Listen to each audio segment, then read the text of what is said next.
Good evening, and thank you for attending the League of Women Voters Annual Candidates Night. I'd also like to thank the candidates for attending this voter education opportunity, and I have to say to thank Chris Wilk, who's made the organizational level of this very good for us, so we really appreciate the hard work from all of you, and thank you very much for showing up for the candidates. The League of Women Voters is a nonpartisan political organization that encourages informed and active participation in government. Because of our nonpartisan position and due to our 501c3 status, we adhere to certain guidelines when hosting our candidates' forums. There are certain practices that we must follow. In contested races, we do not ask questions of a candidate if their opponent is not present. Our moderator is not a member of our league or a Hingham resident. We do not allow outside recording, as videos may be edited and not represent the actual proceedings, and this evening will be in its entirety on our website as well as on the HCAM channel. We will address as many questions as time allows, and we only rewrite them when we feel they're attacking in nature. So with that, I'd like everyone to silence their cell phones, and I'd like to introduce our moderator, Elizabeth Foster Nolan. Thank you, and good evening. Welcome to the Candidates Night. I think this is my third year, so perhaps third year is a charm. Full disclosure, I was born and raised in Hingham. I do not live here. I do know some people here, but I always like to give the full disclosure that I originally grew up here. I want to explain the forum rules, and each candidate should have received this information ahead of time. But we have two groups of candidates this evening. We have those candidates who are in an uncontested race, as well as candidates who are in contested races. For each uncontested race, the candidate will be given 2 minutes, but there will be no questions for those in the uncontested races, and we will start with those candidates. For the Municipal Light Board, Walter Foskett could not be here, so he will not be speaking. He was unable to attend. Additionally, just so you know, Mr. Goldstein, who is running for the Board of Assessors, is ill this evening and is unable to attend, but he has provided his wife with a 2-minute speech. Speech is a long term, so she will be sitting in for him to give his remarks for the 2-minute period. For those candidates who are in contested races, you will have 2 minutes for an opening statement and 1 minute for a closing statement. You will also have 1 minute to answer each question. We do not have rebuttals for the questions. The opening questions will be done in the order in which your name tag appears, and they were based on a random draw done by the League of Women Voters just before this evening. So there's, you'll see where you sit and how we start. Then questions will be asked in an alternating fashion. If you are on the first question, number 1, you'll be the last person, and we'll go along that way. If I slip up, just let me know. Does get confusing sometimes when we have more than 1 or 2 people, and I'm happy to go back. We have our timekeepers sitting here in the front row, and they will be holding up cards to let you know as you're running out of time. They'll have a 30-second, and they'll have a 15-second, and then they'll, and a stop. And a stop. When you see the stop, wrap it up, and if you go a little bit over, I'll just say thank you and I'll move on to the next person. And then, as was said earlier, personal references about other candidates are out of order, and I will ask you to stop that conversation, but I don't expect it from any of the candidates. We do have cameras this evening. The forum is being taped, as was said earlier, and it will be available in its entirety. I'm going to just repeat a couple of instructions to the audience. iPhones, iPads, iPods, droids, off please, or at least silent everything and actually don't do the vibrate because it will get picked up. We request that you treat all candidates fairly here this evening. Please remain quiet during the actual question and answer. At the end, feel free to give some applause for all the candidates if you would like to. No campaign literature or signs are allowed in this room. Not a problem. Thank you. We do have questions, but if you have the need or feel that you want to ask a question, in the back they have index cards, and you can ask for one of those just by raising your hand, and someone will bring it to you. They will still need to be vetted through the league to make sure that they're appropriate and we have time to ask them. So what I would like to do now is start the candidates forum with those individuals who are in the uncontested race. Michael Puzo, for Mr. Goldstein, and Jean Montgomery.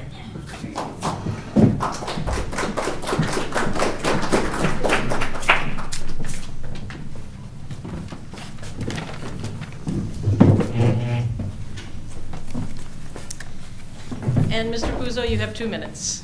Thank you, and of course thanks to the League for again sponsoring this important public forum. It's a great service that you give us.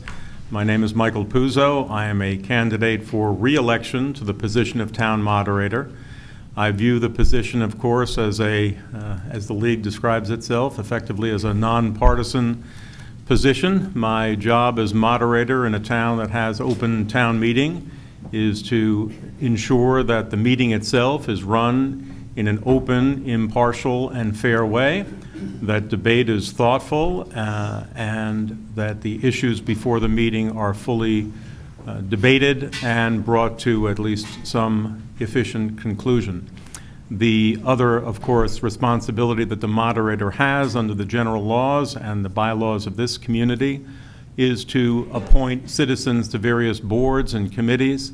The primary responsibility of the moderator, and it's certainly not exclusively the exclusive responsibility of the moderator, is to appoint all 15 members of the advisory committee, which of course also serves as the town's finance committee, to appoint the 5 members of the personnel board, which in this community not only handles personnel and HR issues, but also does the union negotiations on behalf of the town other than the schools, and to basically encourage citizens to step up to those positions of responsibility.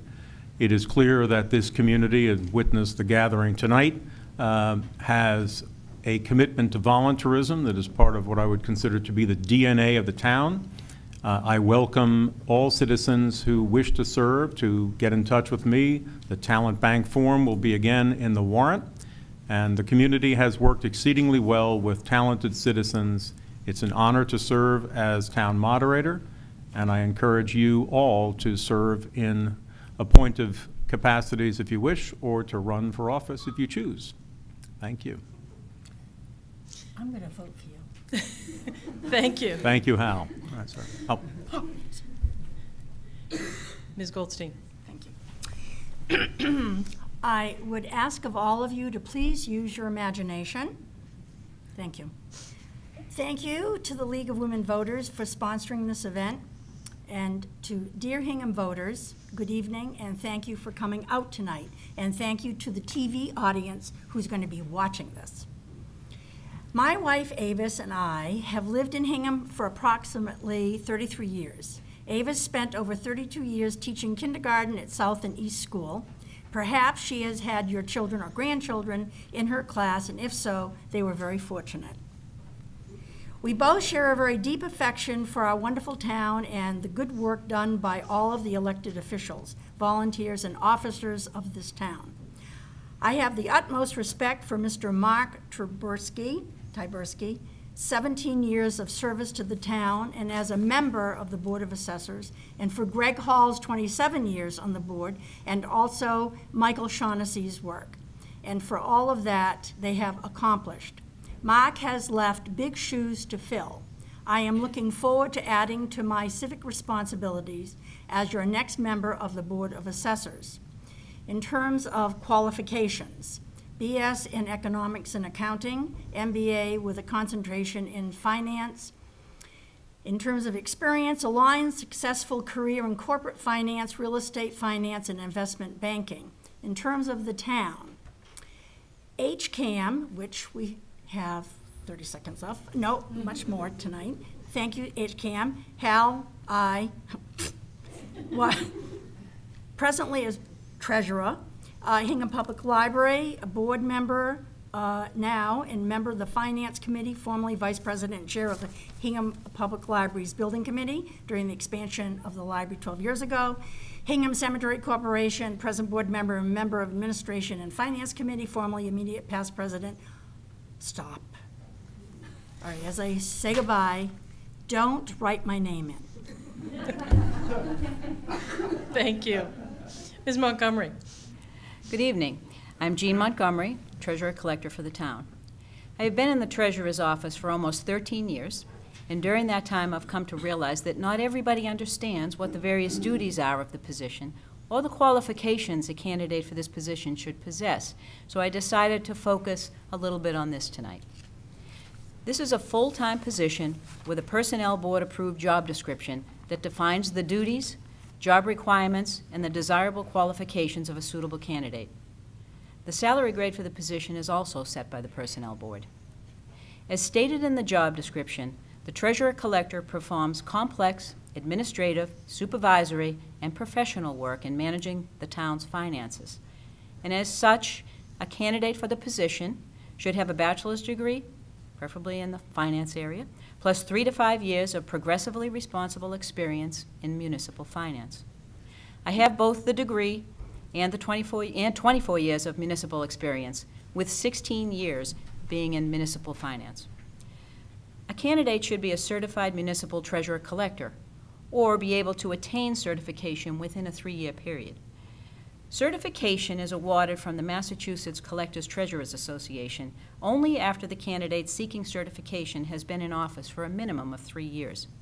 They must attend the association's annual school, complete a rigorous schedule of required courses, and pass an examination which covers such subjects as municipal finance law, property and motor vehicle excise tax laws, collections, cash management, as well as numerous other subjects of concern to public finance officials. A candidate for this position must be bondable within 10 days of appointment. Myself, I am a certified Massachusetts Treasurer-Collector. I am bonded, and I have recently attained a certificate in local government leadership and management from the Suffolk University Center for Public Management.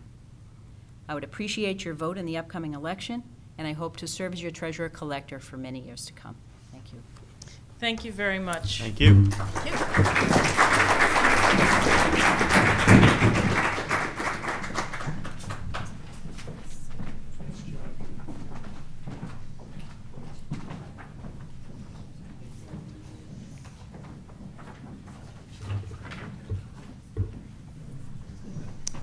Now we will move on to the next group of candidates for the uncontested race.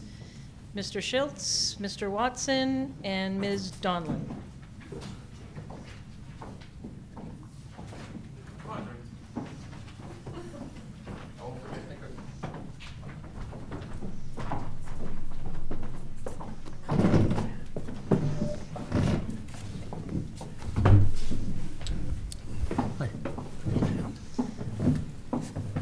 Good evening. Thank you for joining us. Mr. Schultz, would you like to begin, please? Oh, absolutely. 2 minutes. Yeah. My name is Kirk Schultz. I'm running for the Board of Health. I've actually been on the board for 3 terms now. This will be my 4th coming up. I'm a chiropractic physician. I was born here in Hingham, and my wife Susie and I, we've been living here for the past 25 years.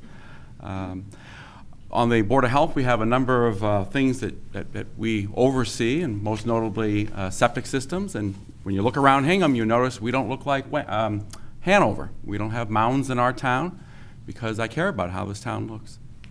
In addition to being on the Board of Health and overseeing a number of regulations, animal regulations, smoking regulations, I'm also on the Water Supply Committee, and I'm the Board of Health representative to the Comprehensive Wastewater Management Study. And one of the nice things that we did with that is we solved 3 problems. We promote, we're going to be promoting business within the south end of the town in the industrial area, which we couldn't do before. We solved the wastewater issue because of the soils there were terrible, and the water we're going to be using over in that area is now going to be pulled back into the Weir River watershed instead of going over to Weymouth, and so we're not going to have a regulatory constraint with the MWRA. So it's just a wonderful scenario that came about as far as that development, and I was instrumental with helping out in that regard. So I look forward to continuing to serve as a Board of Health member. I appreciate everyone's vote, and when you do come in to a Board of Health meeting, you know how friendly we are, and how accommodating we are. And I look forward to answering any questions that you would have at any point. So thank you very much. Appreciate it. Thank you. Mr. Watson. I am Jim Watson. I live up in West Corner now. I used to live in Otis Hill Road. I've been in Hingham since the day before Christmas of '72, which is a terrible time to move because you have one day to shop. And bought a house the day after Christmas and been settled ever since. I work in town planning with the Old Colony Planning Council, which is like MAPC, which people here are more familiar with. I've been involved in a range of things in the town all along. Initially, for a long time on the Conservation Commission, wrote a lot of the first and most recent open space plans, was chair or vice chair much of the time. Later on the Housing Partnership Committee and the Fair Housing Committee, and then the last several terms as an elected member of the Housing Authority. What we do is basically custodial in that we manage Thaxter Park, and which has 88 elderly and handicap units and 8 family units and 25 to 50 Section 8 certificates. We also try to improve what we have and to expand it, and it's come to the town in the past for CPA money. Well, also, I represent the authority on the CPA, Community Preservation Act Committee. We're hoping to add a few units, maybe on Scotland Street where we have one house, maybe in Beale Street. But at the moment, the first thing has to be maintaining what we already have. There's not a lot more to say, really. It's just that it's a important, a small agency, but an important one for the people in it, and we're hoping to expand in the future. The problem is it's always been easier to do elderly housing, and a lot of the needs are family housing. So it takes a balance. And as I mentioned, we also manage 25 Section 8 certificates of our own and 25 from other agencies, most of which get used in other towns because of our high local rents. And that's about it. Thank you. Thank you, Mr. Watson. Ms. Donlin. Good evening. I've lived here 40 years in Hingham. I live at the Meadows. It's our third home here in Hingham. My husband and I got married. We moved here because we were looking for the perfect place to bring up a family, and Hingham certainly is that. We have one son, and once our son started to go to school here in Hingham, I decided to get active into the town. I started with Cub Scouts and was active in that, became the first, I think, woman soccer coach, and got onto the soccer board, which I enjoyed having the opportunity to find an opportunity to get uniforms for all the soccer players in Hingham.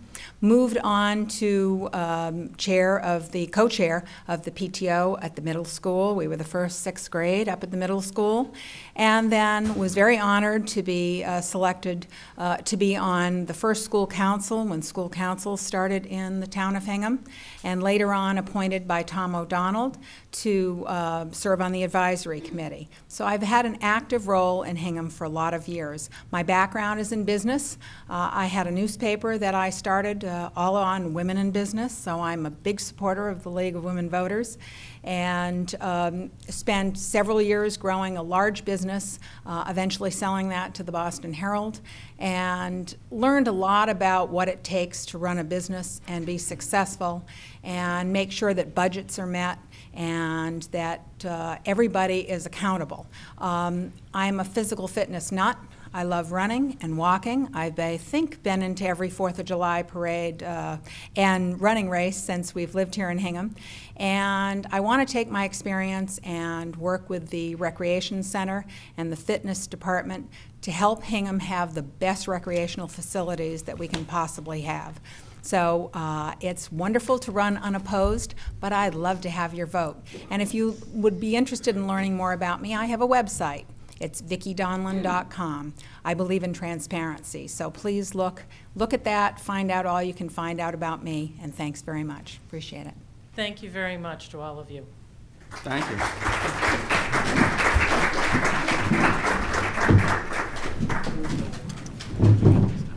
We're now going to be moving on to the contested races, beginning with the Office of Selectmen.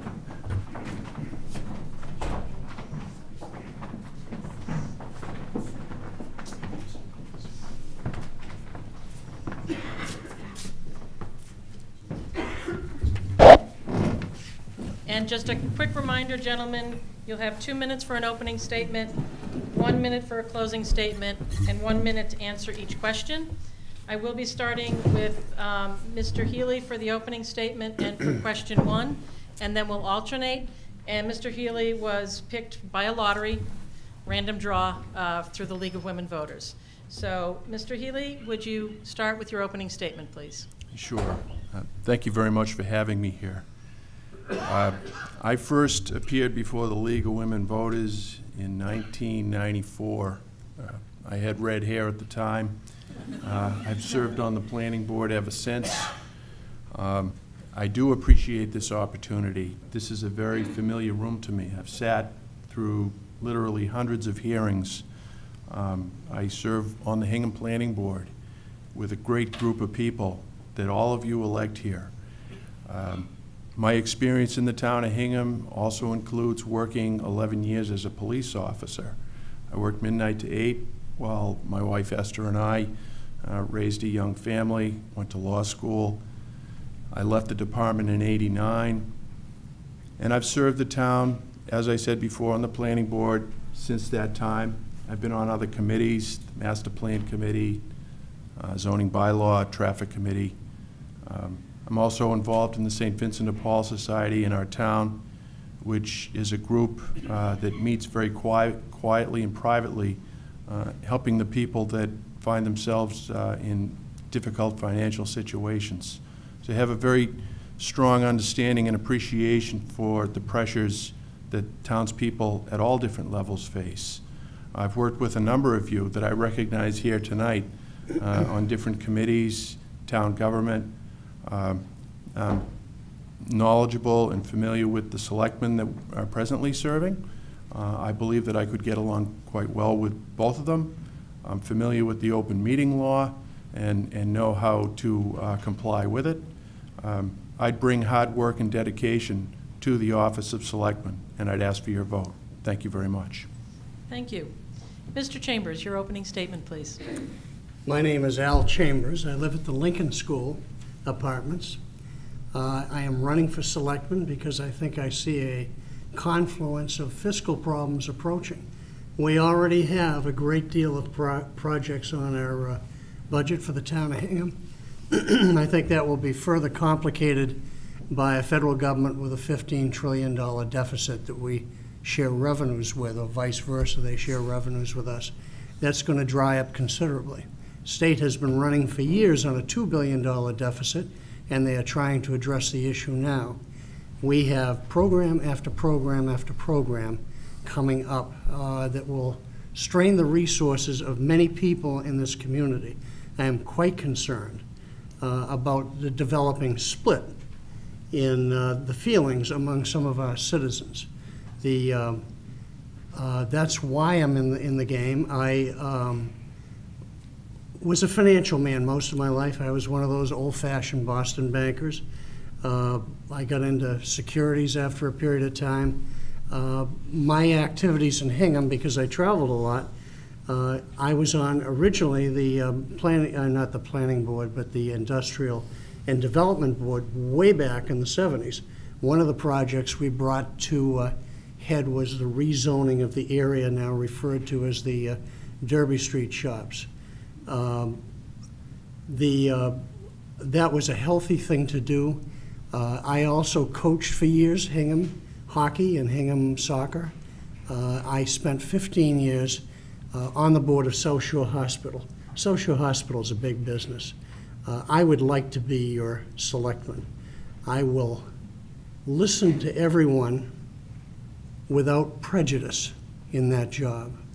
I will not cater to special interests in that job. And I will stop if you ask me to. Thank you very much. The first question will go to Mr. Healy. Are there elected positions other than treasurer-collector that might be more effective if appointed rather than elected? For example, Sewer Commission, Board of Health, Recreation Commission. As I was getting dressed tonight, in my closet I have a stack of buttons that I've accumulated over the years, and one of them is elect Beck. Ruth Beck was the treasurer here for quite a long time. I had the privilege of working with her husband too. That's a very difficult question to answer yes or no as to all of those positions. I'm a big fan of letting the people speak. I think there's a leveling process that goes on in an electoral experience. It's worked. It'll be interesting to see what happens at this year's town meeting with respect to the treasurer. But as it's been pointed out, it's been tried before and it hasn't really gained any traction. Thank you. Mr. Chambers, same question. I don't think we need further changes in town government at this point for a number of reasons, but mostly because we have a government that's operated pretty much in a stable format for over 200 years. I like the people we have in these positions, and I just feel we need stability over the next couple of years. Thank you. Our next question to Mr. Chambers. Selectmen are representatives of the town, acting in the citizens' best interest and voicing our opinions in a manner of speaking. When considering issues that impact the town, how much feedback from citizens would you expect to solicit, and how would you go about soliciting that feedback? In my travels, we have a town that's not afraid to express its opinion on issues. In fact, sometimes I think we have people that express too much feeling about issues. But essentially, I am around the town. I am retired currently, although I still hold a job. I would just ask the questions and get out to the groups. Thank you. You're welcome. Mr. Healy. Thank you. On the planning board, we routinely encounter, experience, and encourage people to speak their minds to us and disagree with us if they feel that what we are doing or the direction that we're taking is one that is problematic. My number has always been in the book. Whether I was a policeman, planning board member, I am encouraging everyone to speak freely and candidly to me. As a selectman, that would not change. I do believe that I am a representative of the people as a selectman. Thank you. Mr. Healy, what is your position on the proposed purchase of the Aquarian Water Company that is currently under study? I think that the water company question is a complex one. I took a tour of the water treatment plant a couple of weeks ago and met with the engineer there, reviewed, as best that I understood it, the technology. I met with Mr. Asher, who is chair of that committee, studying that very question. There are three areas that a very experienced, qualified, and capable group of individuals who form that committee are investigating. And I think that to say I'm in favor of acquiring it or not acquiring it, frankly, is premature without giving them the opportunity to fully flesh this out. This is a very, very complicated question, and I've worked with well, I think there's 4 or 5 of them. I've worked with all of them when they were advisory chairs, and they're very capable. Thank you. We're now going to move on to the closing statements. And, oh, sorry. See, I told you I'd slip up. It's okay. Mr. Chambers, same question. I am clearly in favor of purchasing the water company. However, I think it's not something we can consider, and we can't do it for a long, long time. I will be meeting with the manager of the water company on Monday, and I'm going to suggest a couple of things to him, including they do a better job of outreach, perhaps turning some of their considerable land and settling ponds and things like that into a walking park so we can share that property. I would also encourage him, where the company is owned by a hedge fund in Australia, to research the possibility of selling half the company to the town over an extended period of time by billing us in the water bills, so that we would have an interest as ownership as a town after a period of time. Thank you. Now we will move on to closing statements. Oh. Essentially, all I came to say to you is that I'm seeking to create what stability I can in the coming years. We have a lot on our plate. We have a lot of people in Hingham who are genuinely hurting financially. You may have noticed the statement in the recently that 26% of our citizens are over 60. I'm 72. Over the term of this next selectman's job, the coming 3 years, the amount of citizens over 60 will move into the 30% range. We need to be very considerate about these people and watch where we spend our money. Thank you. Thank you. Mr. Healy. Thank you, ladies and gentlemen, for joining the forum tonight. I grew up in this town. I went to the schools here. I raised my children here. They're all graduates of the Hingham public school system, and I'm very proud and pleased of what they've become as adults. I'm deeply committed to this town. I've served on the planning board because I want to, and I believe that it's important to contribute as best that I can to making this a place where people want to live, to improve the quality of life wherever possible. I think I can do that as your selectman. I'm committed to work hard for the town. My decisions will be made in what's in the best interests of the town. That's been my bellwether since I've been on the planning board, as well as a police officer, but particularly as a selectman. And I'd ask for your vote. I promise you hard work and dedication to those goals. Thank you. Thank you very much for joining us this evening. Thank you.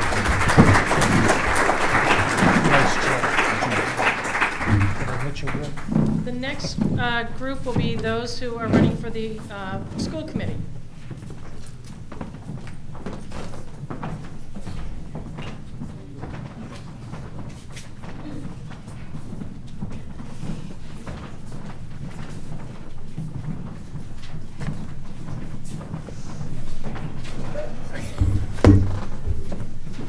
It's what you call find your place. It's sort of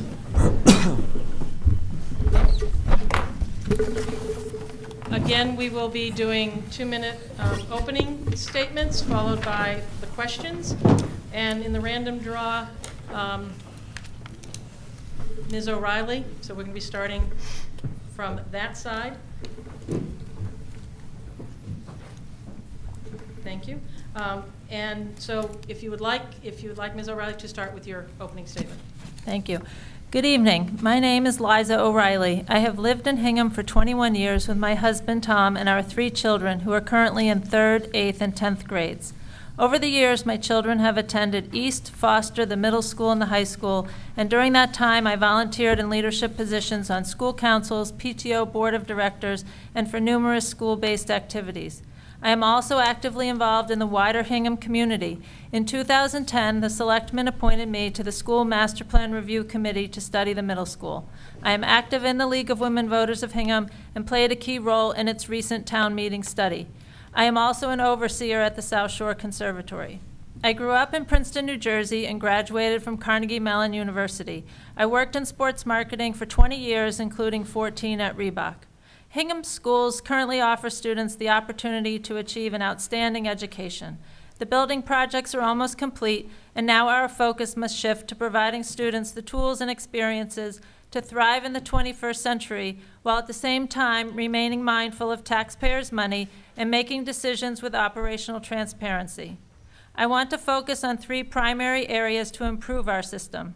First, the middle school, where a new building presents exciting teaching opportunities and a new principal will lead the effort. Second, technology. We live in an increasingly technological world and need to teach students accordingly. I propose creating a technology subcommittee to leverage what exists, address long-term plans, and prepare for the state-mandated changes in standardized testing.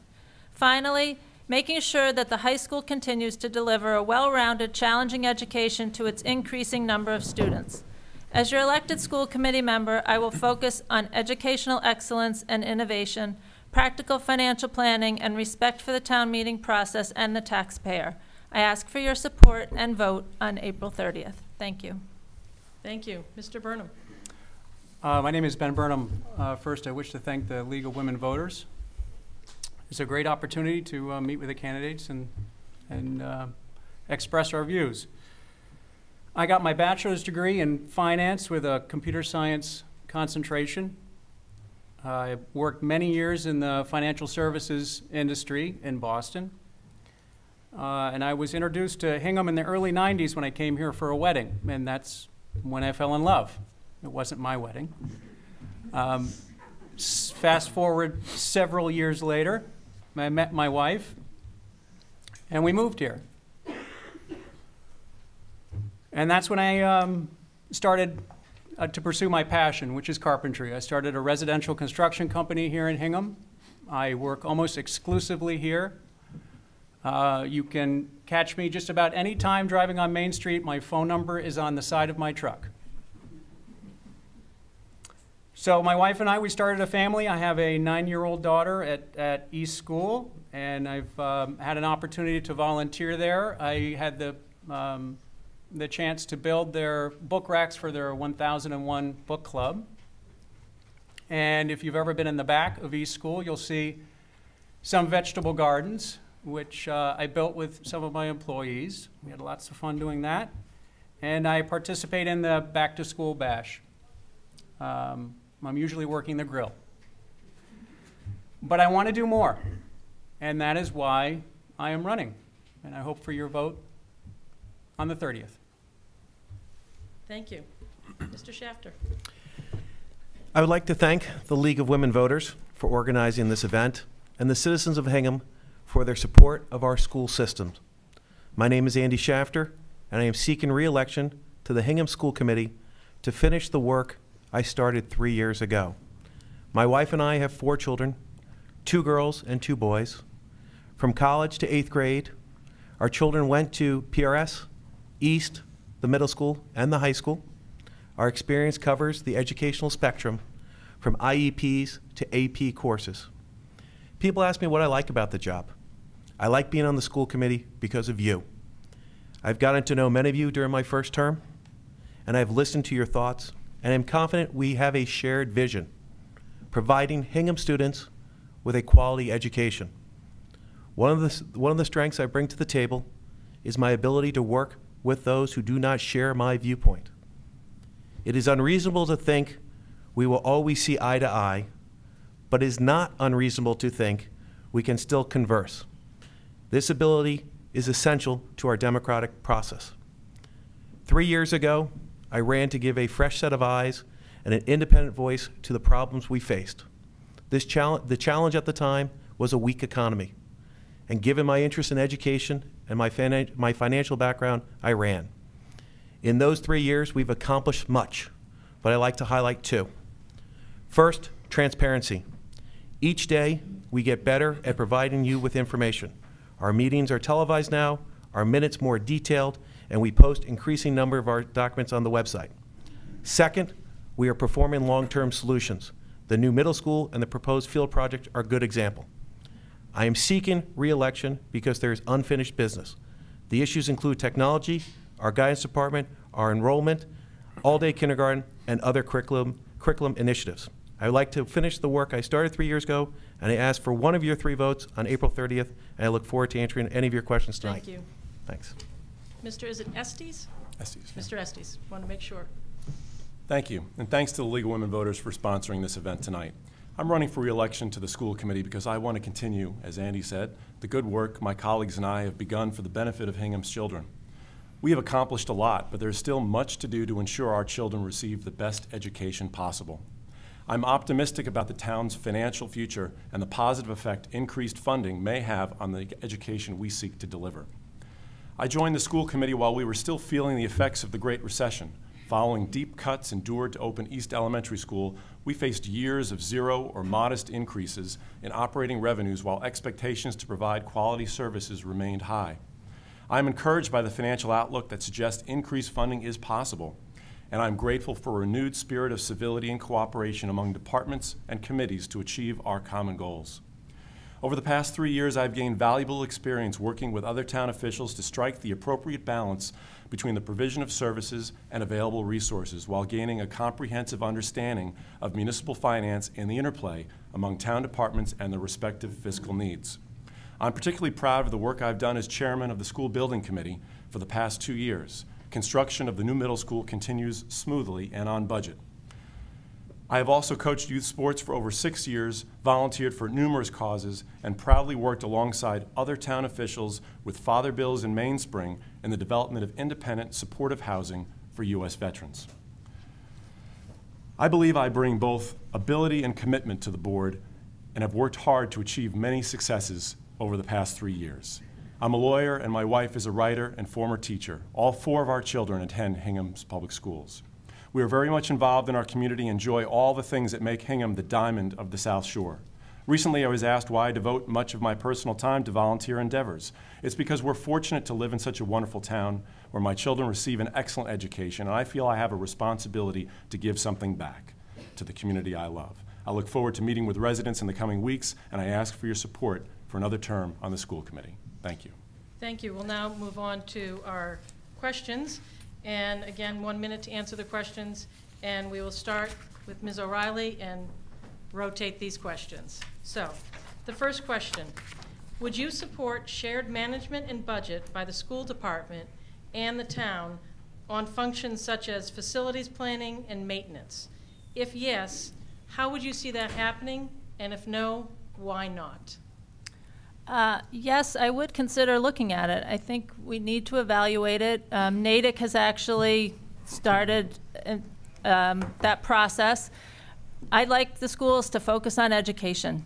There are a lot of advantages of sharing custodial needs that in the summertime, a full crew of custodians could go into a school in just a couple days and take care of all the summer cleaning at one time.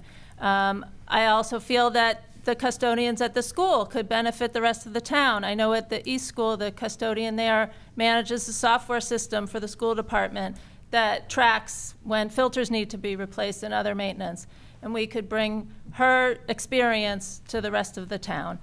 There's also succession planning within that department that to allow the staff to grow between the different departments in town. So I think there's a lot of opportunities to explore it, and I'd be in favor of the investigation.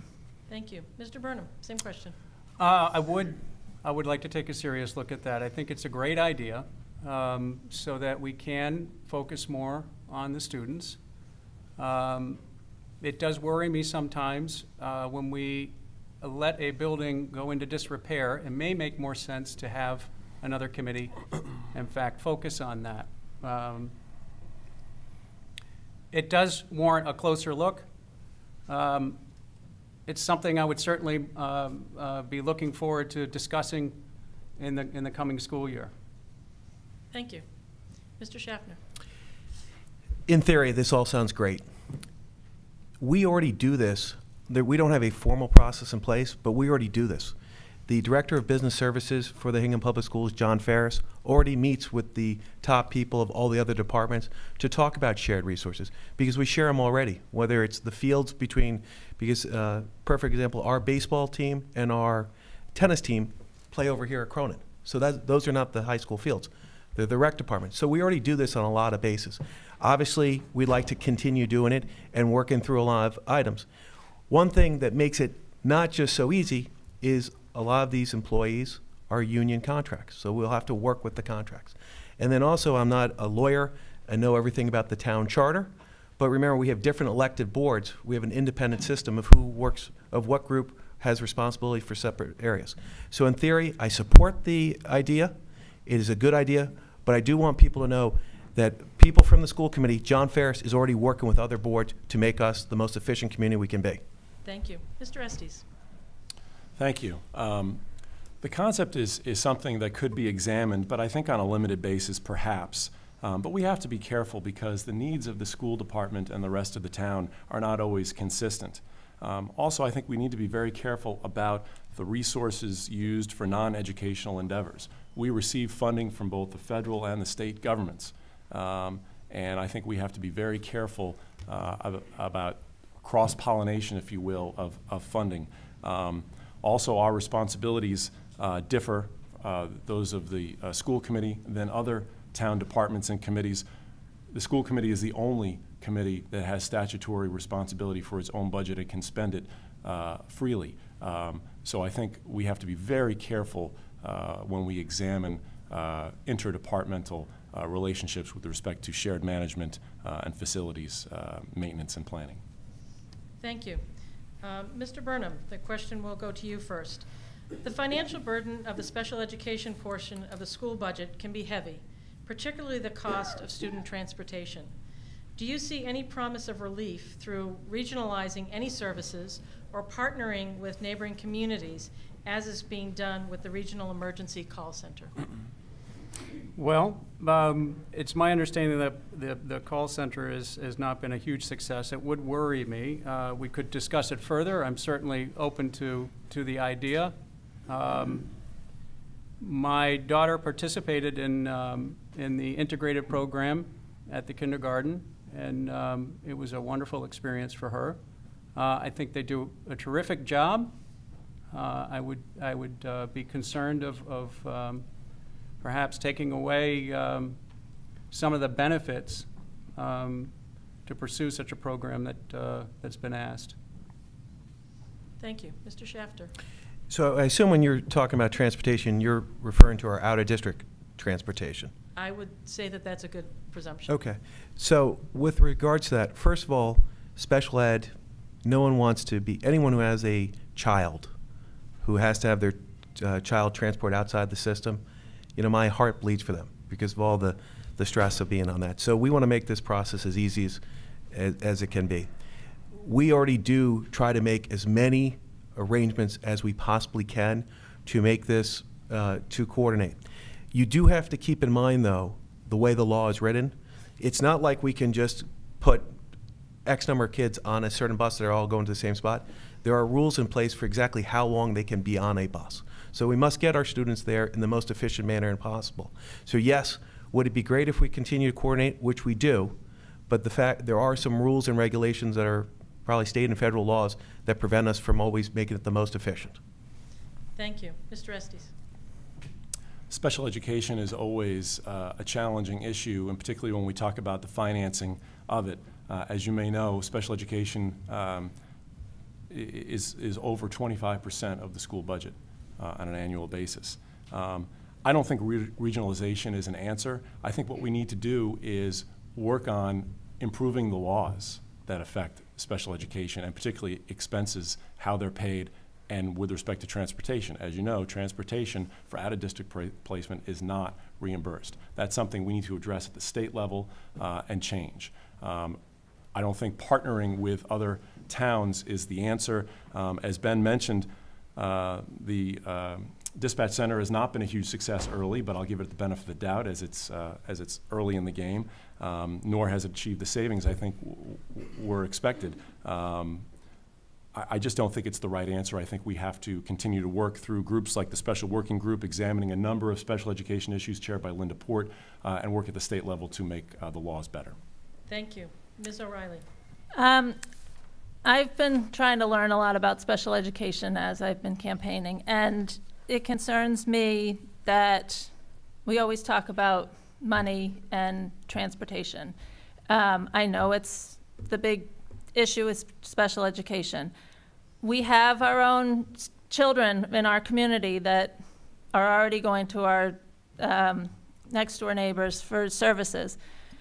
We have to address that. But I'd like us to start thinking about, these are 500 students in our schools get special education plans. They're members of our community. And can we start thinking about their families and these children first and as unique assets to our community, and not always leading with money and the line item in the budget? Yes, the state does not live up to its agreements on what we're recommending or what we've wanted to receive for funding. Stop. Thank you. Our next question, we'll start with Mr. Shafter. As all of you are well aware, over the past 5 years, budget cuts have necessitated painful staff reductions at the schools. Can you prioritize where you would restore educators and administrators in the future should the money become available? Well, in Hingham, we've been very lucky. Back in the Great Recession of '08, I don't believe we actually let anyone go. I could be wrong, but I'm pretty sure we did not let anyone go. What we did was just have people retired, and we just did not fill that spot. Because we actually have a town that is very committed to education, we've been maintaining, when we think about level of services, that also maintains the growth in the number of students we have there. So we've been restoring first the classroom size over the last 3 years. Right now we're also restoring the assistant principals, which is key as we go into the teacher evaluation. We are also, so class sizes we've been doing one. Secondly, it's been the assistant principals. We're trying to get more adjustment counselors back that we had to cut down on, which is very important because that will also free up more time for our guidance counselors. So I think that's pretty, we've done teachers. Everything should be there, but we started with teachers. Thank you. Mr. Estes. Thank you. The past 5 years have been a challenge. When we opened East Elementary School 4 years ago, we had to cut a number of positions. Andy's right. We were fortunate enough at that time to take advantage of retirements and attrition and did not really have to lay off anyone. When examining, as sitting in the audience running for election the first time 3 years ago and watching the school committee then look at the fiscal 11 budget, at one time during the process there were 33 positions targeted for elimination, and we were fortunate enough to avoid that by the end of the budget vote. I feel wonderful about the fiscal 14 budget that we've just approved and are submitting to town meeting on the 22nd. It restores positions that were cut 4 years ago. Assistant principals, special education teacher at the elementary level, makes a full-time librarian position at the middle school, and a technology position at the middle school, which has not existed. It's a thrill to be able to restore those positions. We have to continue to do that in the future. Thank you. Ms. O'Reilly. I think we need to look at the middle school and the high school as the growing population still go through those schools. We have big bubbles there. We need to make sure that we don't have 30 student class sizes anymore, and also in the high school to make sure that the more advanced classes, they still have a little bit smaller sizes. We also need to make sure in the high school that with the growing population that we still offer a wide enough range of courses so that everyone receives the type of education that they want to receive. I think we also need to address with the new core curriculum, do we make sure we have the right mix of teachers to address these new standards that the students have to meet. And also I believe the guidance department in the high school will be critical with more students coming in. We need to add more guidance counselors, and because we're already looking at that department, but we need to make sure that the students are accommodated. Thank you.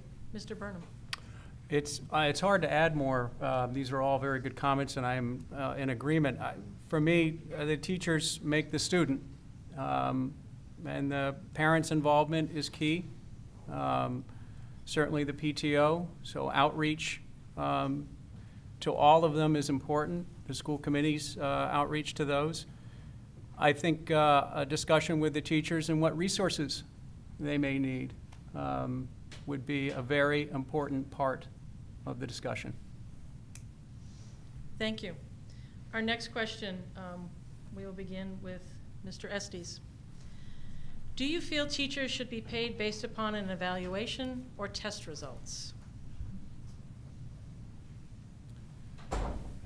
That's a tough one. As you may know, the school committee is currently looking at new evaluation guidelines that need to be adopted later this year.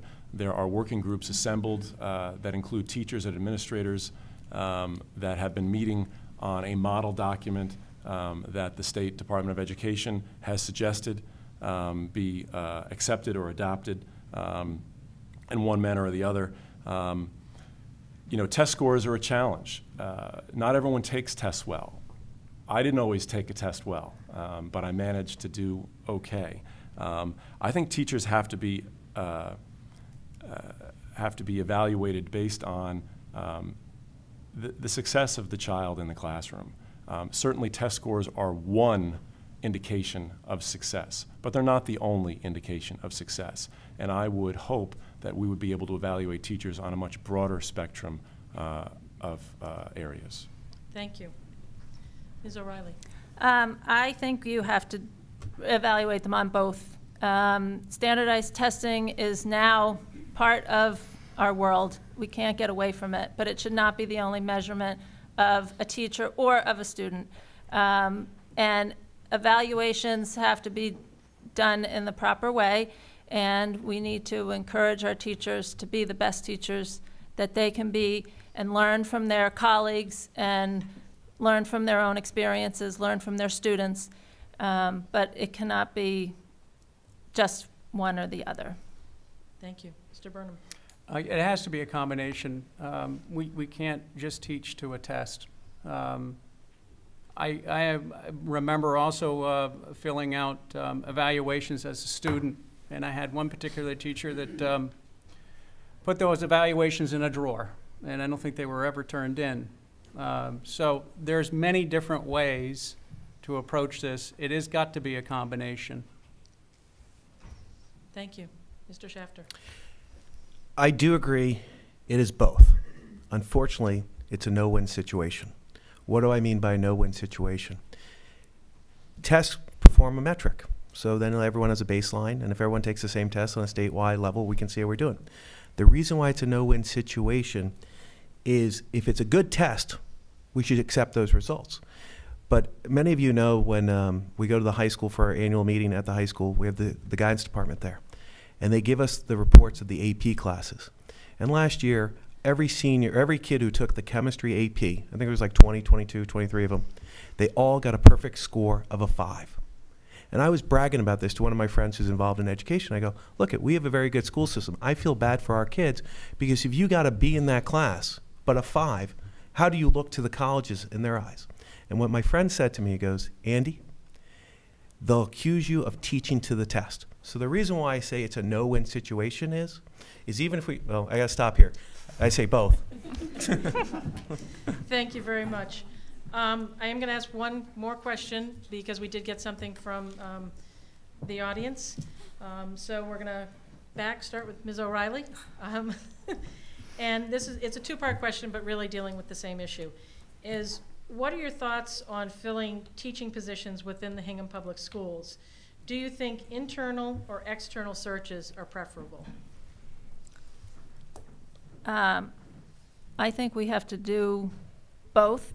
It depends on what the position is. If we have a specialty position in the high school where we need a certain level of math or science or an AP class, we have to first see if we have someone who's qualified for that. We may not have someone, and we may need to search for an outside person.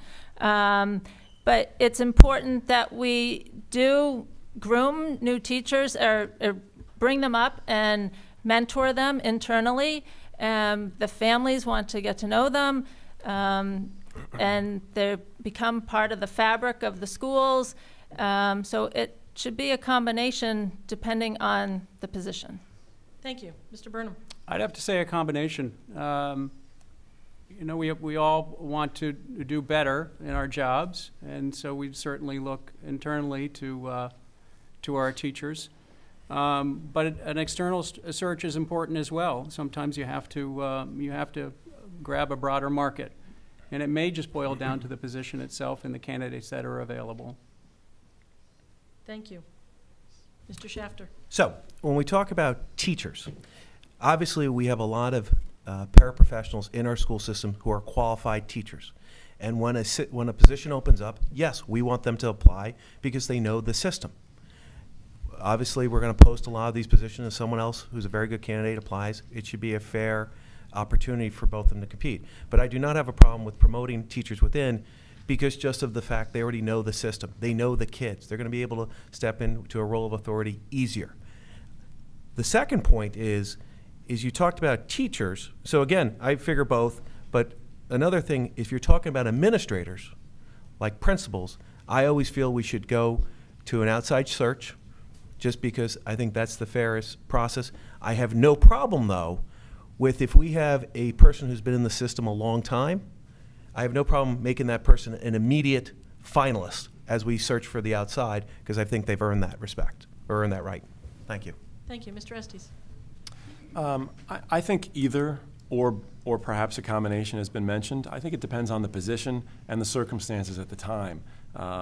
I think there certainly can be benefits to hiring internal candidates, depending on what the position is. But I think my opinion on this question doesn't really matter. The school committee's role is not to hire teachers. Our role is to hire the superintendent. The superintendent then hires other administrators and other teachers. In fact, and principals hire teachers. Okay, the superintendent will probably this summer interview 100 people for positions to be filled. The school committee doesn't interview any of those folks.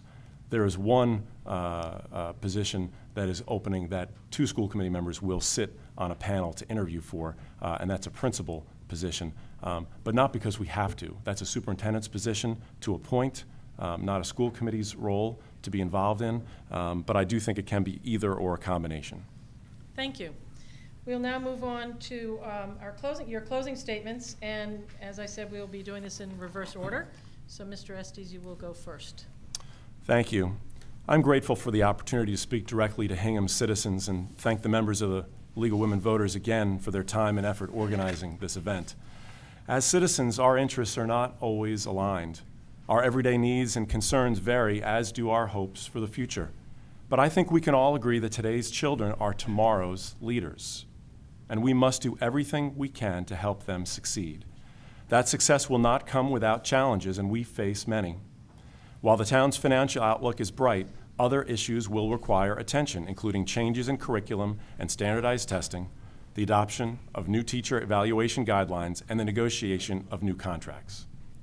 We must also adapt with the changing times, continuing to invite the newest technologies into our classrooms. Addressing these matters will require a thoughtful and creative public servant with the experience and measured approach to do what is hard and achieve what is great for our children. I would be honored to continue to serve your community and your children. Ask for your vote on April 30th. Thank you very much. Mr. Shafter.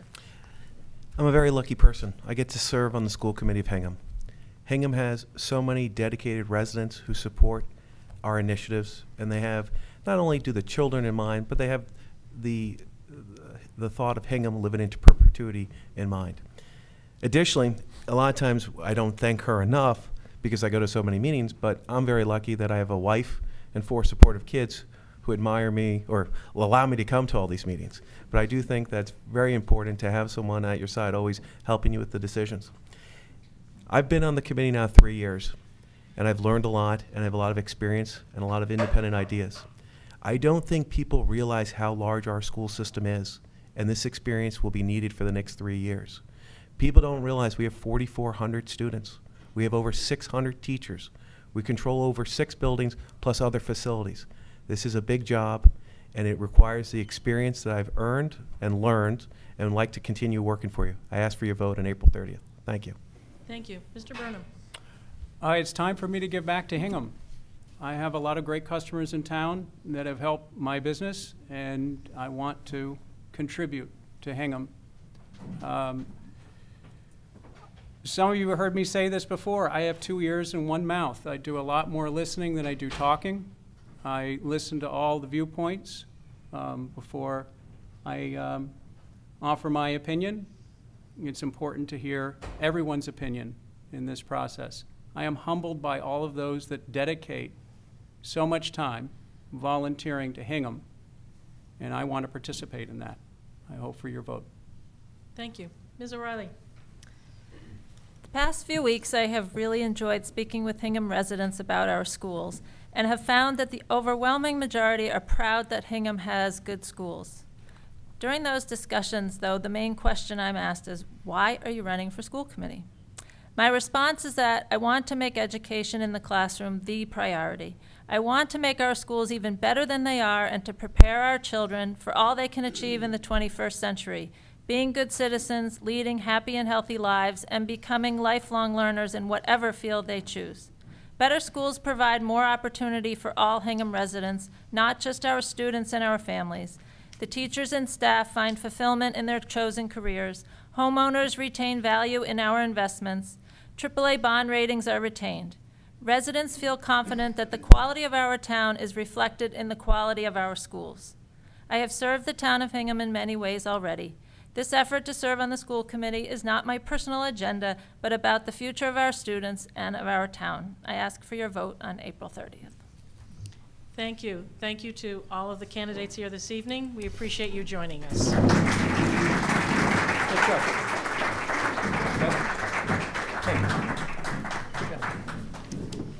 We will now be moving on to the planning board.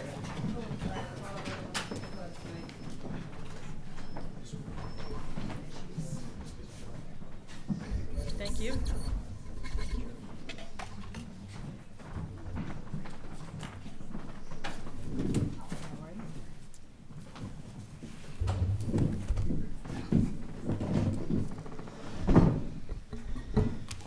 Good evening. We will be starting with opening statements, and the first person through the lottery is Mr. Is it Colbert or Colbert? Colbert. Mr. Colbert. Either one is fine. Either one's fine. Great.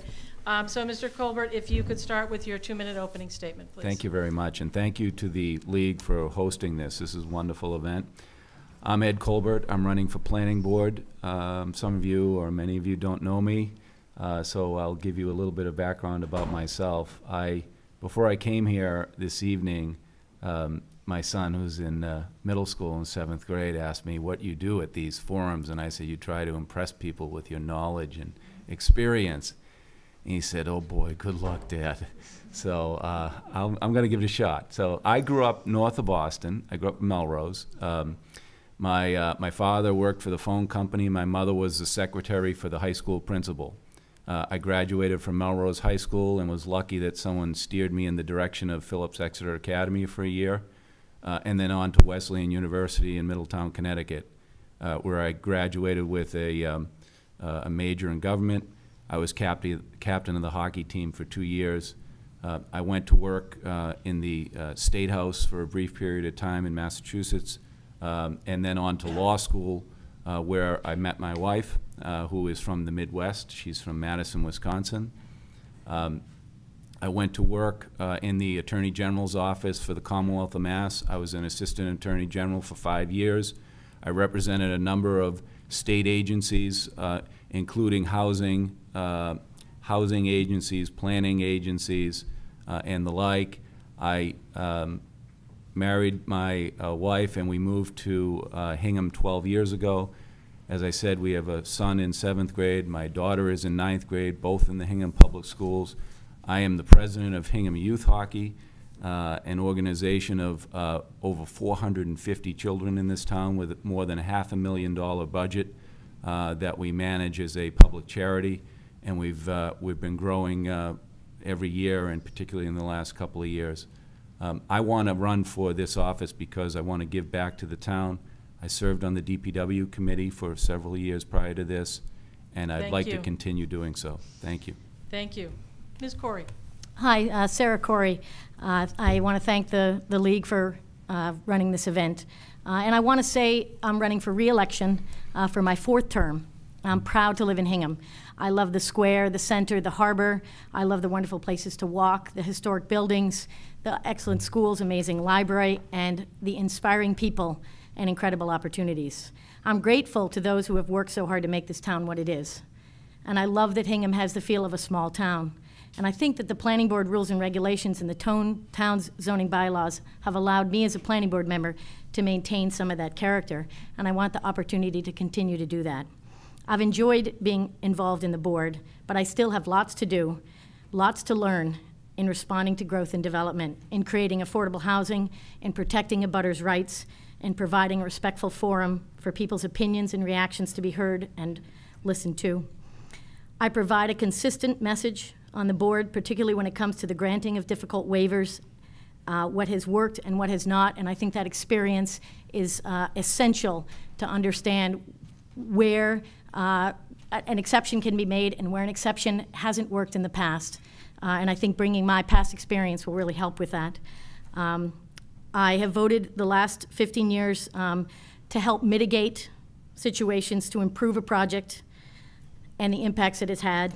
I've tried hard to listen to the concerns of those who live near and will be most affected by a project. They're the ones that understand the drainage. And I've learned that the key to understanding a project is asking the right questions. I've lived in Hingham for 20 years. I'm the mother of 3 children. My husband and I are both teachers. I've coached both youth soccer and youth lacrosse. I live in an old Cape. It's been in my husband's family since it was built in 1785. My parents were always involved in town government when I was growing up, and my father taught me that we were stewards of the land, and that outlook has helped me frame my own understanding of land use planning. Thank you. Thank you. We'll now move on to the questions, and Mr. Colbert, we will start with you. What do you consider the greatest land use challenge facing the town of Hingham? I consider it to be twofold. One, to maintain our conservation land and open space. I think that's one of the things that I'm most impressed with the town of Hingham, having moved here 12 years ago from a city that didn't have anywhere near what we have here in this town now. I also believe that commercial development should be promoted consistent with the master plan, and that with commercial development we should keep our residential tax rate down. I also believe that our process for approving projects, whether it's commercial or more particularly town-approved projects, my experience with the DPW committee, for instance, should move more swiftly. I believe there should be due process, not extended or abusive process. We should get these projects done in a timely manner. Thank you. Ms. Corey. You know, I think the density of development is something that we need to continue to keep our eye on with proposing, the planning board's role of proposing zoning amendments to the zoning bylaw. So I think that role is very important as a planning board member, understanding the future and what needs to be done. I also agree that the preservation of open space is a critical thing, and I think those people who responded to the master plan and said that streetscapes and open space are a critical piece to their love and respect for the town of Hingham. I also think that we worked hard. I remember it was 6 years ago or 8 years ago that we passed, maybe 6 years ago, that we passed binding site plan review and joint hearings with the Zoning Board of Appeals. I think that that process of meeting together and having planning board recommendations being honored by the Zoning Board of Appeals has helped the process. But I think very thorough and complete reviews are essential to the success of any project. Thank you. This next question will start with you, Ms. Corey. Regarding the proposed Fields project, how do you see the one-year look back of the overall usage policy working? Do you see it as an honest opportunity to polish the project or a second chance for opposing interests to push their agendas? Oh, I absolutely see it as an opportunity for the project to be looked at and tweaked. I think that the abutter concerns, how it's affecting their life, needs to be listened to. And I think if, you know, their kids aren't able to go to bed and we need to look at a half an hour difference in when the lights go off, I think that needs to be heard, and I think it needs to be listened to. I don't think it's an opportunity to change the project in any significant way, but I think a look back has to examine how the project is affecting the people that live near it. Thank you. This project was on the table in 2005. Too long ago. Too many kids have lost the opportunity to play on the fields that should now be there. Of course you're looking at use policy along the way. You always look at whether something's working and should you make a change to make it work better. But this project, it should already have been developed. The master plan called for these things the master plan's 10 years old. And this project should have been done a long time ago. I came from the high school one night at a high school event with my 9th grade daughter, and we walked across that field hockey field on a day when it hardly rained. I mean, we're not talking about anywhere near one of those 100-year storms or what have you. It was a complete puddle and an embarrassment for this town, frankly, and this should have been done a long time ago. And I think that the project should be, sorry. Thank you. Our next question, we will start with you, Mr. Colbert. Mm-hmm.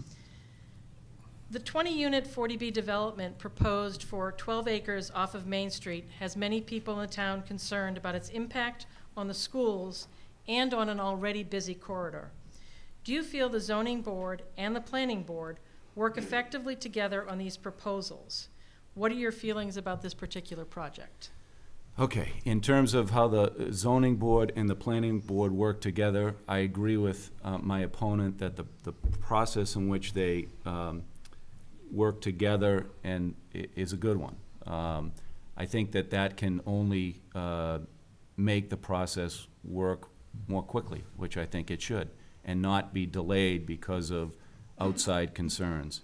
As to a 40B project in particular, I'm not going to say whether a proposal right now is a good one or a bad one. I can say that the 40B process is one where I certainly wish the town, this town and other towns, had more control over what we're able to do in terms of conditioning them, approving them, denying them, and the appellate process in particular, which favors 40B developers. So I'm not going to say whether that particular development, it's too early in the process, is a good one or a bad one, but the 40B process is not one that's a terrific one, unfortunately, for towns. Thank you. Ms. Corey. First of all, the planning board has had the first hearing, or the zoning board has had the first hearing on this project on Main Street, and the planning board sat in attendance. I had to leave earlier, the Republican Town Committee, to attend that. At this point right now, the Zoning Board of Appeals has said that we've met our 10%, and the project is, I don't know if it's under appeal at this point, but it's a tough project in an area of town where a 40B project coming in off that street, so close to South Elementary, is going to present some real problems. So as my opponents said, I would love it if the town had more control over 40B projects, and the best way for us to get there is to get to 10% affordability. You know, I don't know where this project is going at this point, but it will continue to receive a very thorough review from both boards. Thank you. We'll now move on to your closing statements, and we will start with you, Ms. Corey. I think the most pressing issues in Hingham are maintaining the health of the square, encouraging commercial development, and protecting abutters' rights within the framework of our rules and regulations. I bring to the board, and have brought to the board over the last 15 years, a respect, listening to questions, listening to the neighbors and the concerns and questions they have, asking questions and learning over the years how to ask the right questions to get the answers that are going to present the problems. My long time on the board has helped me understand what are critical issues, and those are, and where providing a waiver has caused problems or is unacceptable. I think I've been consistent. My reactions and perspective are rarely a surprise to people in the audience. They know what they're getting into when I'm on the other side of the table. The planning board is known to be thorough, to ask questions so the project is fully vetted, and I'm proud that we have that reputation, because it's essential to do that in order to protect the interests of the town. So I hope for your vote on April 30th to continue to maintain the essential parts of what make Hingham so special. Thank you. Thank you. Mr. Colbert. I ask you for your vote on April 30th for the planning board. I believe I have the experience and knowledge to do a very effective job. I am an attorney in private practice. I am on the management committee of my law firm. I have a great deal of experience both in government and in the law, which I believe are important to this position. I have the commitment to the town that I believe is necessary. I respect and admire all the volunteers in this town, the elected officials and appointed officials who do such a tremendous job. Without many of you here, this town would not have the quality of life that it has. And I want to be a part of that. I believe I can do an effective job and represent all of the town's interests, not simply certain groups, when projects are proposed. Thank you very much. I ask for your vote. Thank you very much. We appreciate you joining us this evening.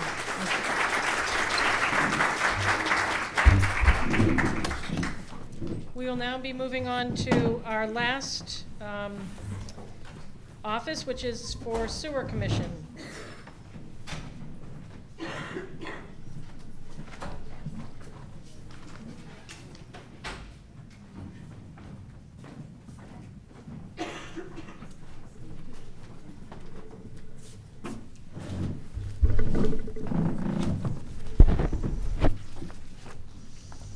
Good evening, gentlemen. Good evening. We will start with the 2-minute opening statement, and by lottery, Mr. Demko, you will go first. Okay. I'd like to thank the Hingham League of Women Voters for sponsoring this candidates forum. For those who don't know me, I'm Edmund Demko. I'm seeking re-election to the Board of Sewer Commissions. I reside at Bradley Park with my wife, Carol. I'm a lifelong resident of Hingham. I work diligently with my fellow commissioners to staff to keep the sewer state rate stable and system operating efficiently. I work closely with the sewer department supervisor and the Board of Health to develop a fats, oil, and grease program which has been instituted. This program applies to restaurants and other institutions to prepare food. The purpose of the program is to eliminate backup grease in sewer stations and mains which cause damage and requires costly repairs. The new program is being enforced in conjunction with the Board of Health and conforms to MWRA standards. I remain the Governor's representative to the Hingham MWRA Advisory Board. I was a member of the commission which was point department and initiatory in a town effort regarding development of South Hingham Industrial Office Park, initial completed bone and muscle center. This privately constructed infrastructure will be of enormous value to Hingham as it completes the other requirements for the new sewer district to allow for increased commercial development, which will enable low-impact, high-value development, increased permit fee and property tax revenue, and local job growth. I am running for re-election as your commissioner to continue to use my experience to sustain stable rates for ratepayers to continue to assist in maintaining and improving the existing sewer system, and to work with other town boards and committees to ensure the creation of the newest sewer district that will be so advantage to the town. I respectfully request your support and your vote for the re-election April 30th.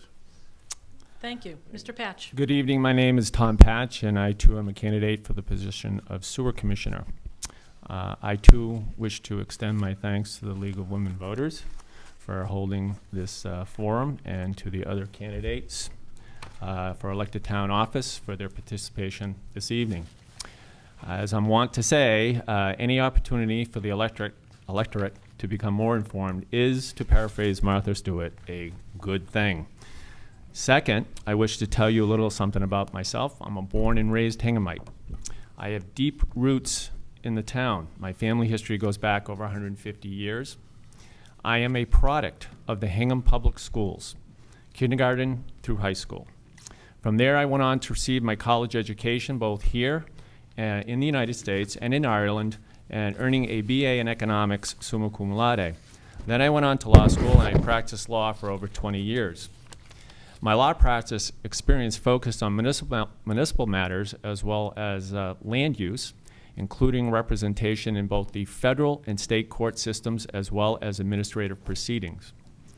This practice experience ran the continuum from providing town council services to providing representation to private developers and those impacted by development.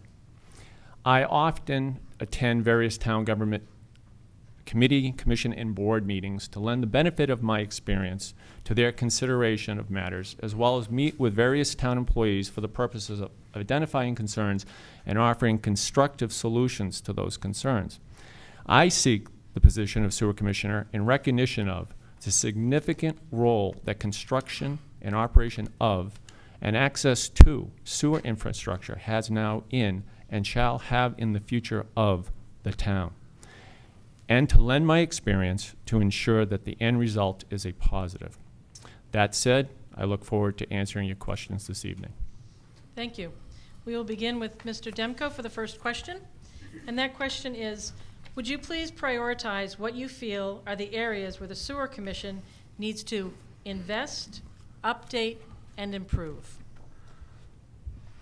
I'd say the major area that we should prioritize is the infrastructure on the sewer system, because we have a lot of I&I over the Crow Point area. We're near the water, and you have increased pressure there, and you have water coming into the mains, and we have to look into reestablishing a better main system over there in other sections of the town. I also would like to see the development of the sewer treatment plant in South Hingham to increase the tax infrastructure for the town in the industrial park area. Thank you. Mr. Patch. Well, you know, we have a very interesting situation here in Hingham. We have the North Sewer District, which was created by special legislation in the mid-40s, but actually not implemented to the mid-1950s. So the problem we have is by 1982, we had 70% of the North Sewer District sewered. So we're dealing with aging infrastructure in the North Sewer District. And, you know, it's like anything. Sewer doesn't last forever. It breaks down. So we have to pay a lot of attention to dealing with that. And that also goes with I&I, and that's the idea that clean water gets into the system through cracks and so forth and so on.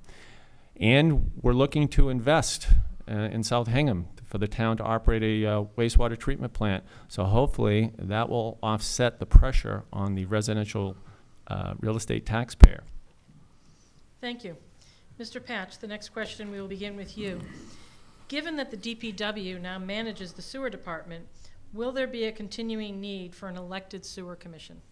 Well, this was sort of the question of the week in the Hingham Journal, and the answer to that is pretty simple.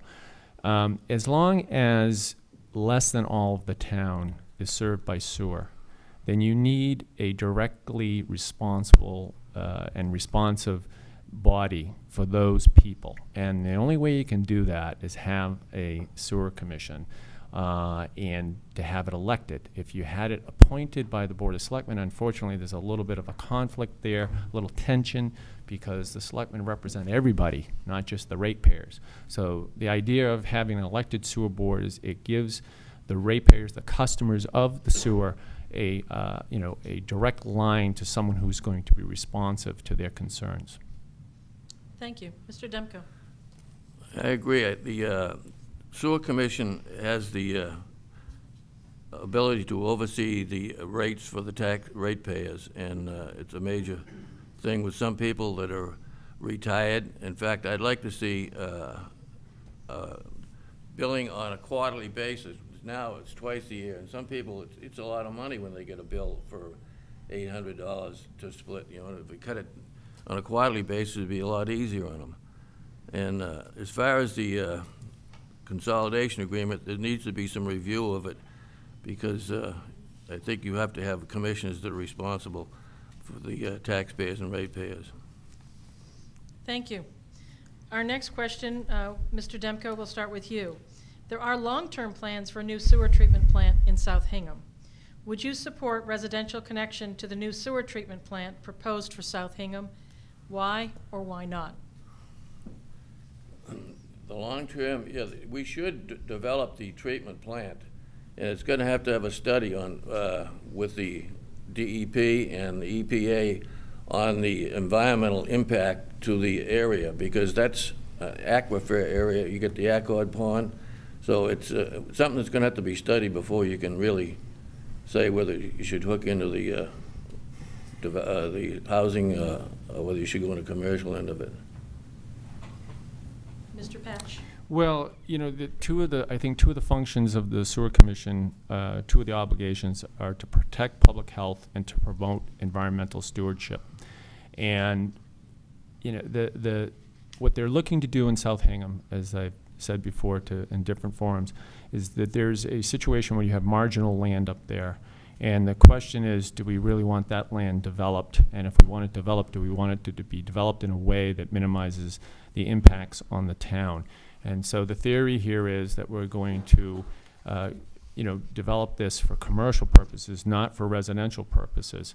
There are actually several residences in the area that are in the industrial district, and so I guess there's going to be a question of whether or not we should allow those pre-existing non-conforming properties to hook in because they're homes, and that is something I think we have to take a long look at and make a, or have an intelligent, informed discussion to make that decision. Thank you. We will now move to the closing statements, and Mr. Patch, I would like to ask you to begin. Okay. As the town moves to expand and consider future expansions of sewer, the residents, taxpayers, and current and future sewer customers need a corresponding change in the direction within the Sewer Commission.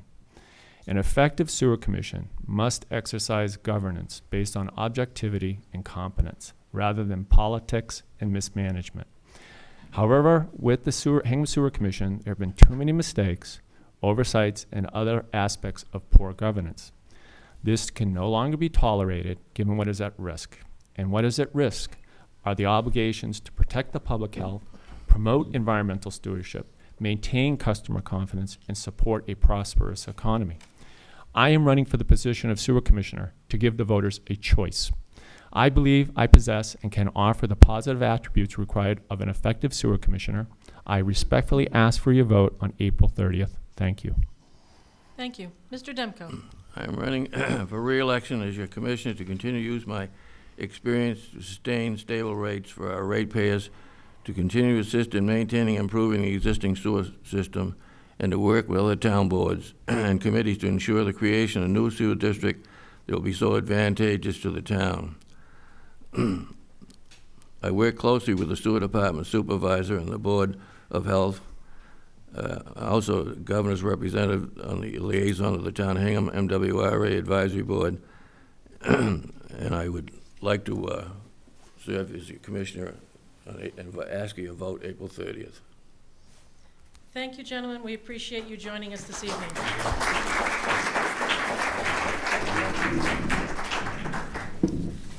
And I would like to close the forum by thanking all of the candidates who were able to join us this evening. We appreciate their participation in this democratic process. Thank the Hingham League of Women Voters for sponsoring this event. And I would be remiss if I did not say, please remember to vote April 30th. And also, if you know someone who cannot drive to the polls, cannot get to the polls, pick up the phone, offer them a ride, have your kids give them a ride. Get them out to vote. It is something that we are very fortunate here to have the ability to do. And lastly, I wanted to let people know that the Hingham League of Women Voters received a grant, and they actually have a citizen's guide to Hingham Open Town Meeting Law. These are available. I believe we have some outside, and they are going to be available at Town Hall. So feel free to pick one up. Let your friends and neighbors know about this. It's a very nice guide so that people can really participate, again, in the open meeting, in the Town Hall, everything. So please, again, thank you very much. We appreciate everyone joining us this evening. Thank you.